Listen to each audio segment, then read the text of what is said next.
ככה זה היה... ככה זה היה... זה. ככה טעם... יש חלב סויה בטעם וניל. זה לא, אבל יש לה טעם של וניל. עכשיו טעם? כן. אז תשתי עם זה. את יודעת מה זה עוד מזכיר לי? חלב אם. לא, את שותה חלב אם. אני שותה חלב מצמח. בסדר, אבל זה מזכיר חלב אם של אמא.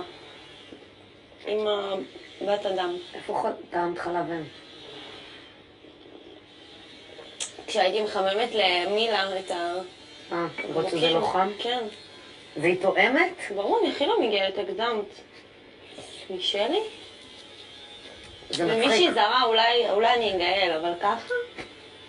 את מכירה את הפרה? איזה פרה? שלקחו ממנה את החלב. היא זרה.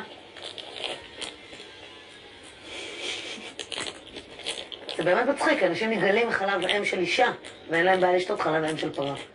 יש המון דברים מוזרים בעולם הזה. תודה רבה על הקפה, טעים מאוד. כן? הוא גם פחות קשה ממה שאני עושה אותו. זה טעים. למה? אתה יותר קפה? שמת שתי כפיות קדושות, מה יותר מזה? לא, שלי הרבה יותר קל. תגידי, דנית, תגידי, את רואה תרנגול על הכביש. לא. את דורסת אותו? נראה לך?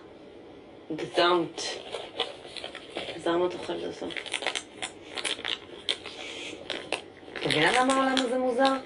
תראי לי בן אדם אחד שהיה רואה תרנגול על הכביש והיה דורס אותו. אף אחד. מה את מבינה? אני מבינה, את לא מבינה. לא, ברור, אבל כאילו זה באמת רק בגלל שלא נתקלים בזה ביום יום.